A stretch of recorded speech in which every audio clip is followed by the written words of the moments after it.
Horseshoe crabs are in danger because everybody wants their blood. And the Berlin Metro offers passenger tickets that are edible.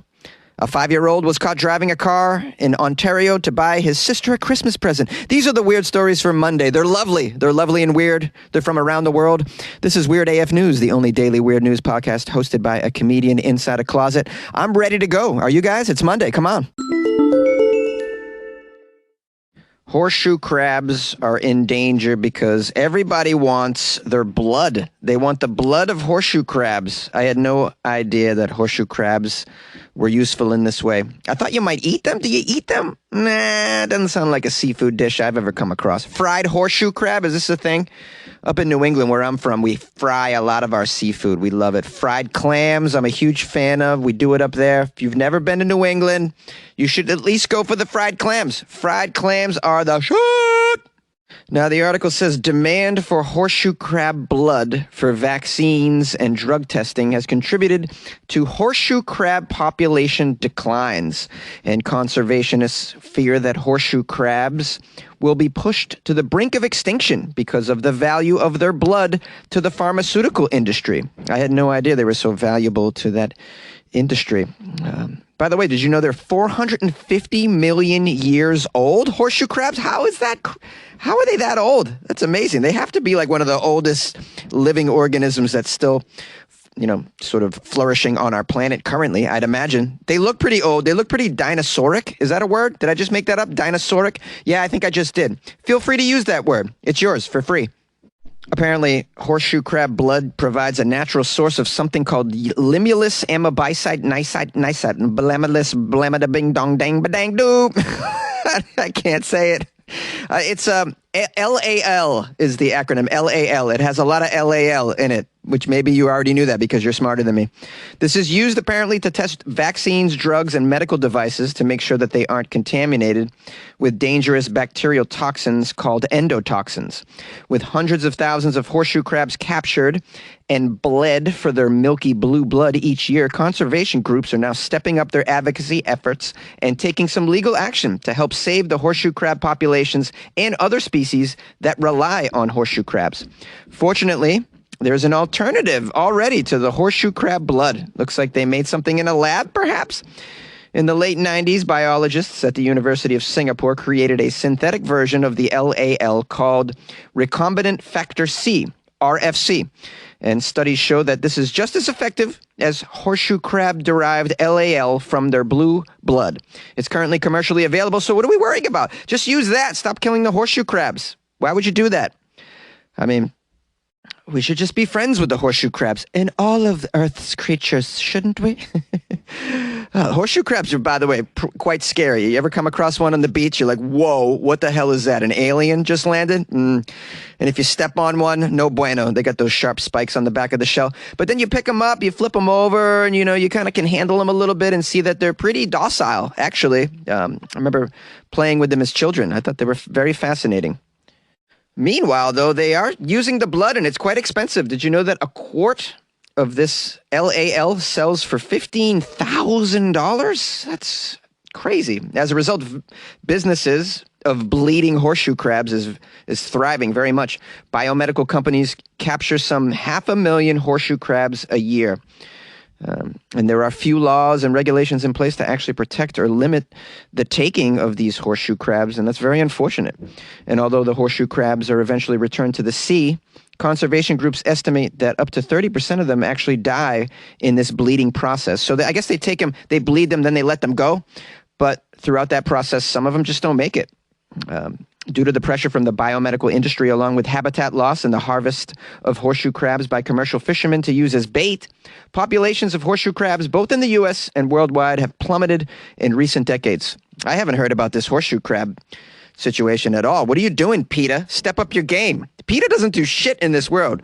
They're too busy making sure you don't have the bars on the animal crackers box, like the animals aren't in the bars. Do you remember that story that I covered? Yeah.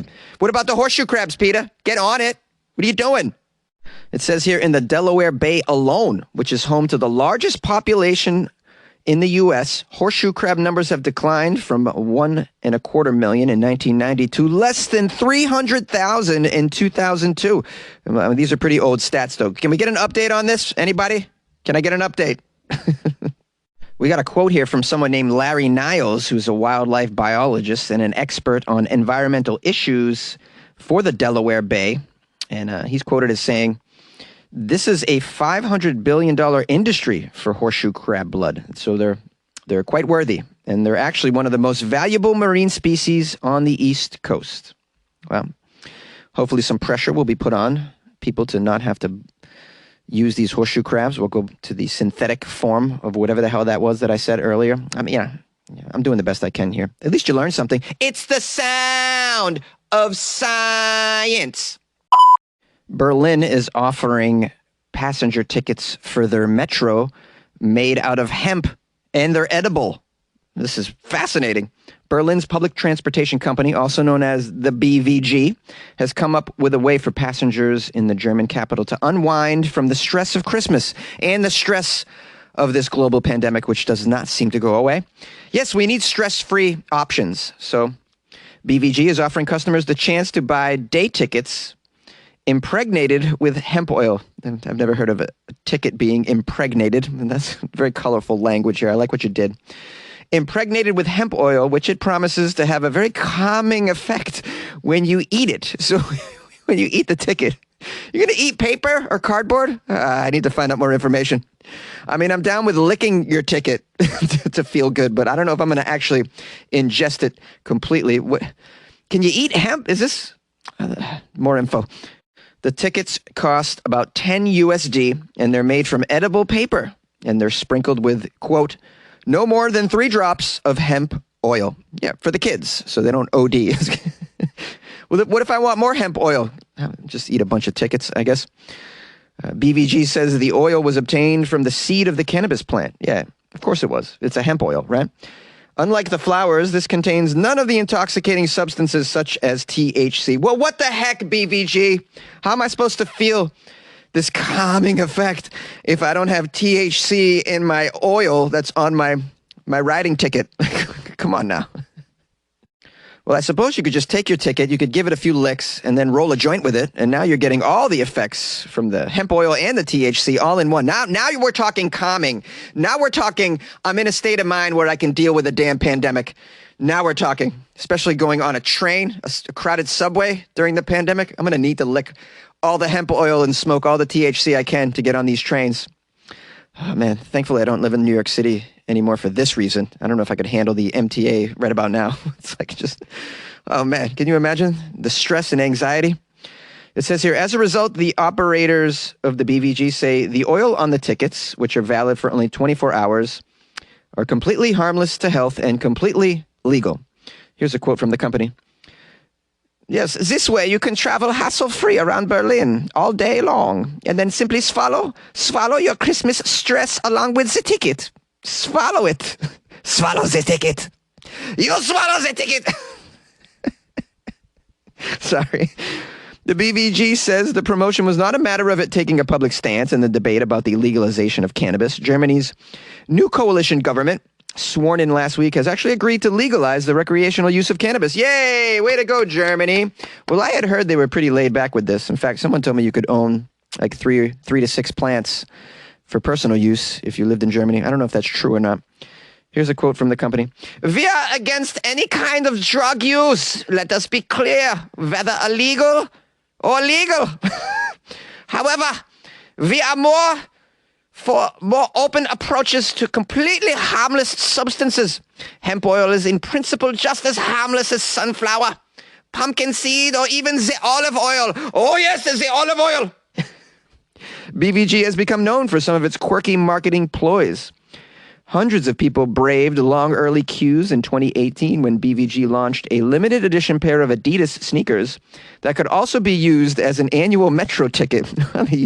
Use your sneakers as a ticket. Just shove your foot through the machine. Beep. How many people just pulled a calf muscle trying to get on the train?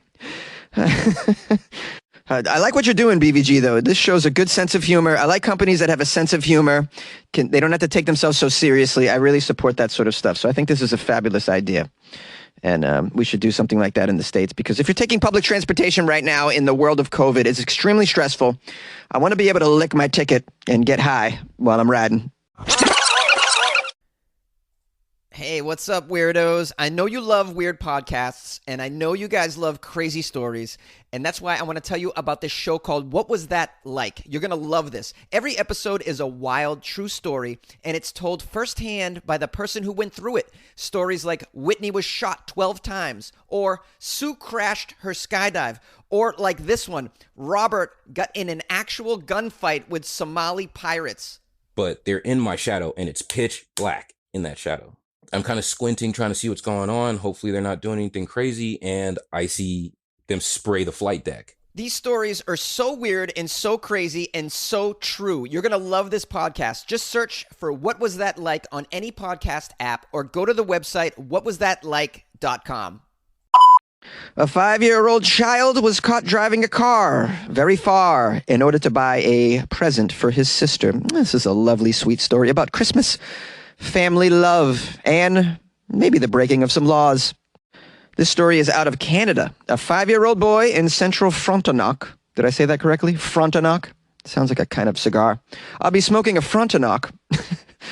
This area is north of Kingston, Ontario. The 5-year-old boy just wanted to get a new toy for his sister. He loves his sister. The problem was, in order to get his sister this Christmas present, he couldn't just wait for Santa to deliver it down the chimney. And he's like, no, taking matters into my own hands. And took the family car to do it. Oh, yeah. Clearly, he hasn't heard of Amazon. This shows courage, though, and I like that very much.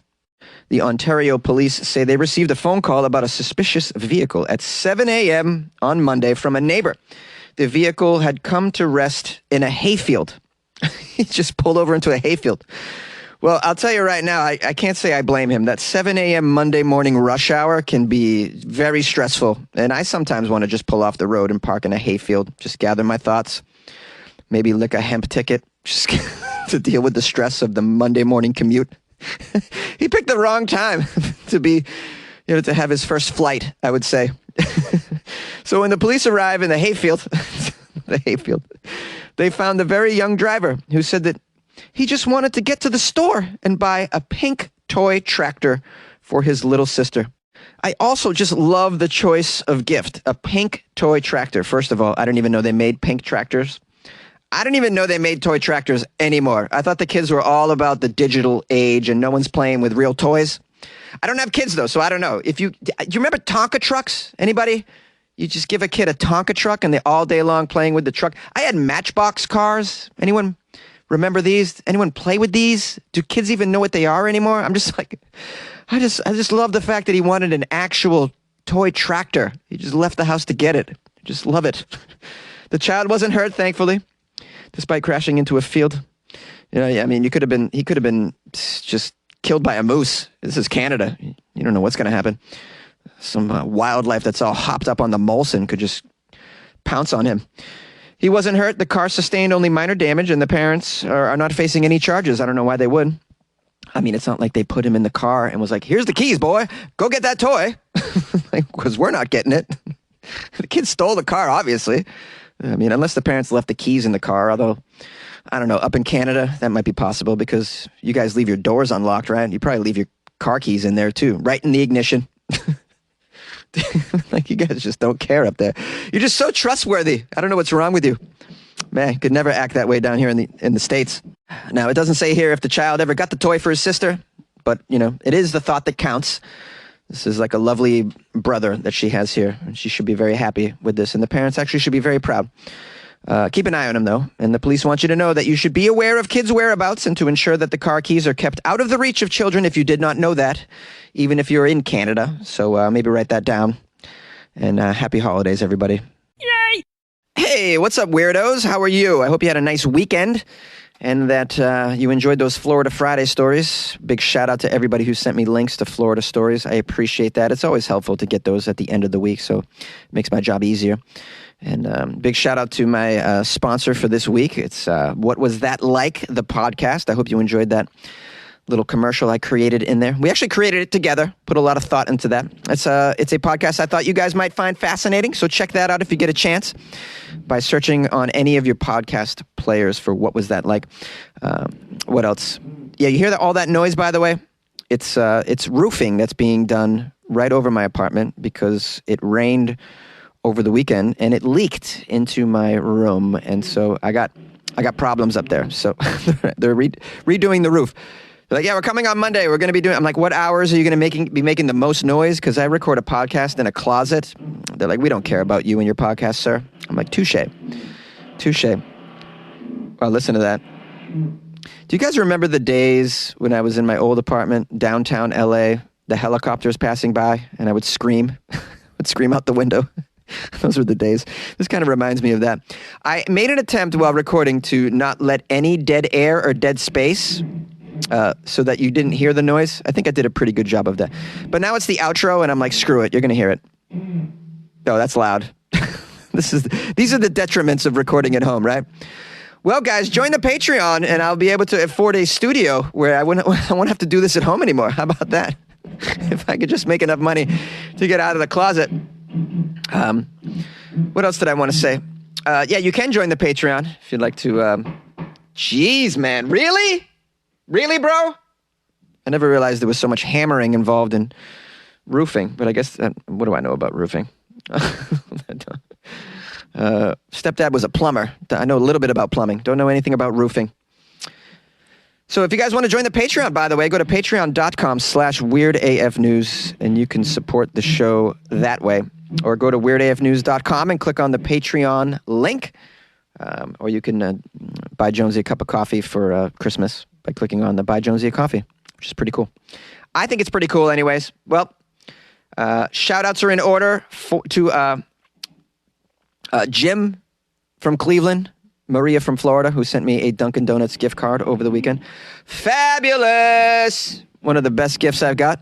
Dunkin' Donuts gift card. Are you crazy? I'm a Bostonian. Dunkin's is that's my jam right there.